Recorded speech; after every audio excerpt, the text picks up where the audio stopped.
अस्सलामुअलैकुम नाजरीन, आप देख रहे हैं डिजिटल मीडिया और शहीर अब्दुल्ला आपसे मुखातिब हूँ। नाजरीन, आज के व्लॉग में हम बात करेंगे एक तो इमरान खान साहब की रिहाई के लिए मज़ीद मुश्किलात हुई हैं और कौन से तरीक़ेकार हैं जो इमरान खान साहब को अपनाने पड़ेंगे अपनी रिहाई के लिए। दूसरी बात ये करेंगे कि जो है हिंदुस्तान और पाकिस्तान के दरमियान जो कशीदगी रही या जिसको आप जंग कहेंगे, वो जंग रही, उसके बाद पाकिस्तान और हिंदुस्तान जो है सीज़ फायर लाइन पे सीज़ फायर लाइन जो एग्रीमेंट है उसकी तरफ आए हैं और आज उनका बाज़ाब्ता तौर पे पहला दिन था जहाँ पे वो बैठ के बात करते। उसके बाद बात करेंगे और नरेंद्र मोदी ने जो है आज अपनी कौम के साथ खिताब किया इस जंग के बाद, तो उस पर बात करेंगे। तो सबसे पहले बात कर लेते हैं नरेंद्र मोदी के उस खिताब के बारे में जिन्होंने अपनी जो है कौम से खिताब करते हुए फिर वही तरीक़ेकार अपनाया जो इस खित्ते का जो चौधरी बनने की और जो इस खित्ते का जो है जो बदमस्त हाथी बनने की दोबारा कोशिश की। और उसने अपनी कौम से खिताब में फिर वही चीज़ दोहराई कि पाकिस्तान जो है दहशतगर्दों को बैक करता है और जो पाकिस्तान जो है अपने जो इंफ्रास्ट्रक्चर है पाकिस्तान के अंदर दहशतगर्दों का उसको ख़त्म करे।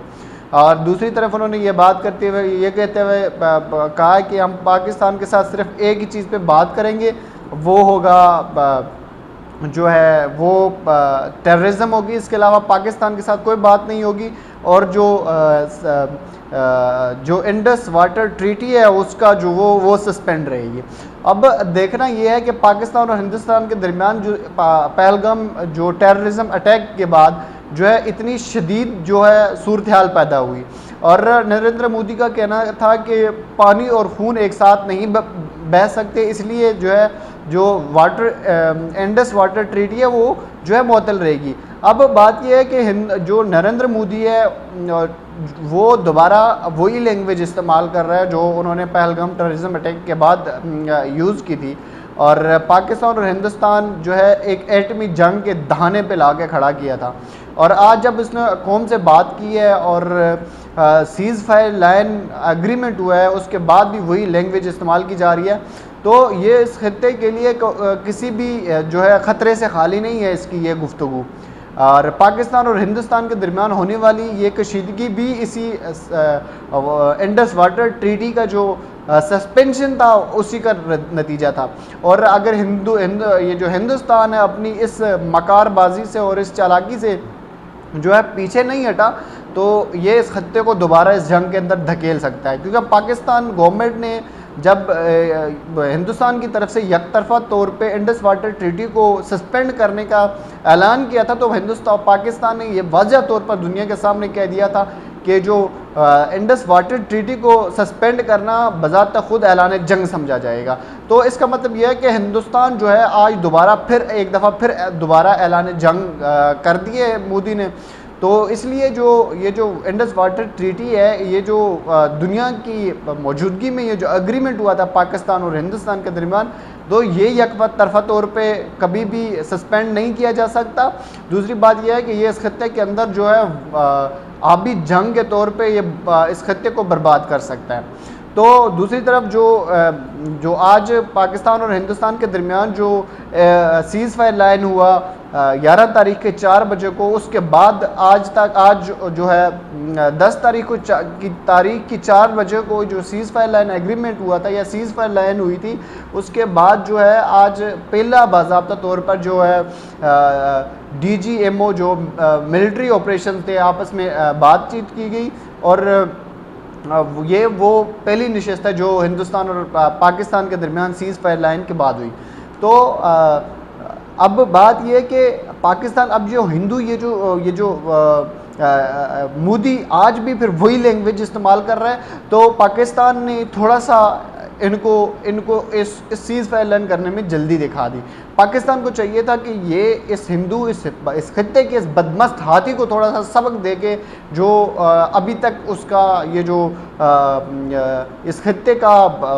जो है मालिक बनने की जो कोशिश है ये इससे बाज नहीं है। तो पाकिस्तान को चाहिए था इसको एक दफ़ा ज़बरदस्त सबक जो उसको दिया गया वो इसके लिए काफ़ी नहीं लग रहा, तो इसलिए चाहिए था पाकिस्तान को वो एक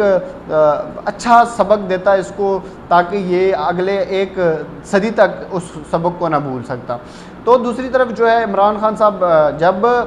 पाकिस्तान और भारत के दरमियान जो टेररिज्म जो जंग नहीं हुई थी, उससे पहले जो पाकिस्तान के डेमोग्राफिक चीज़ें थी, जो अंदर पाकिस्तान की डोमेस्टिक पॉलिटिक्स थी, वो बहुत डिफरेंट थी। और इसमें रहते हुए पाकिस्तान जो तहरीक इंसाफ है, जो इमरान खान साहब है, वो अपनी हरदर्मी कर सकते थे, क्योंकि जो अवामी प्रेशर था वो गवर्नमेंट के ऊपर भी मौजूद था और इस्टेब्लिशमेंट्स के ऊपर भी प्रेशर था। वो उस प्रेशर को लेके कोई अपनी बात मनवा सकते थे। लेकिन आज जब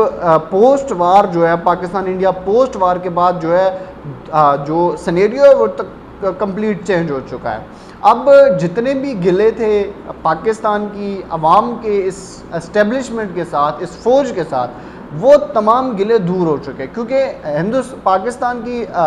फ़ौज ने वो काम किया है जिसकी एक्सपेक्टेशन आवाम इस फ़ौज से रखती थी। तो जब हिंदुस्तान को ये इस तरह का जो दंदान शिकन जवाब मिला है, उसके बाद जो अवाम की टोटल हमदर्दी है, जो जितना भी गम व गुस्सा जो अवाम का अपनी फ़ौज पे था, वो तमाम ख़त्म हो चुका। आज सारी अवाम जो है एस्टेब्लिशमेंट को है, वो जो फ़ौज है उसके बिल्कुल साथ खड़ी है और उनकी हर चीज़ को बैक करती है। अब सूरत हाल ये है कि जब डोमेस्टिक पॉलिटिक्स और जो डोमेस्टिक सिचुएशन है वो बिल्कुल डाइवर्ट हो चुकी है, वो बिल्कुल ऑपोजिट हो चुकी है, वो जो सारा गुस्सा था पाकिस्तानी अवाम का एस्टेब्लिशमेंट की तरफ, वो बिल्कुल डाइवर्ट होकर जो है मोहब्बत की तरफ बढ़ा हुआ। और आज पाकिस्तान, हर पाकिस्तान की दिल में जो पाकिस्तान की फ़ौज है उसके लिए बेइंतहा इज़्ज़त है, और वो जो फ़ौज है वो ये डिज़र्व भी करती है, क्योंकि उन्होंने बड़ा अच्छा और मौसर जवाब दिया हिंदुस्तान की जारियत को, जिन्होंने पाकिस्तान की जो सॉवरेनिटी है उसको चैलेंज किया था। तो अब पाकिस्तान तहरीक इंसाफ को भी अपनी पॉलिसी में कोई लचक दिखानी पड़ेगी, अब अपनी पॉलिसीज़ को भी चेंज करना पड़ेगा। तो कुछ लो और कुछ दो की बेस पे आपको अगर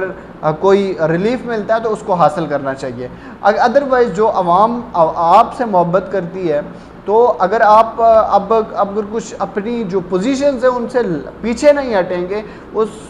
उसके सिवा आपको के पास कोई हल नहीं है। अगर इमरान खान साहब अपनी पोजीशन से पीछे नहीं हटते और कुछ चीज़ें सरेंडर नहीं करते, तो इस सिचुएशन में नुकसान जो है पाकिस्तान तहरीक इंसाफ का होगा, इमरान खान साहब का होगा। तो बेहतर यही है तहरीक इंसाफ के लिए, जिनकी पॉलिसी जो है इमरान खान साहब के जेल जाने के बाद हमेशा गलती रही है, जिनकी कोई पब्लिक वैल्यू नहीं है, तो बेहतर यही है कि तहरीक इंसाफ जो अपनी पोजीशन में लचक दिखाए, इमरान खान साहब अपनी पोजीशन में लचक दिखाएं, और जो है कोई रास्ता, बीच का रास्ता बनाएं। और अब जो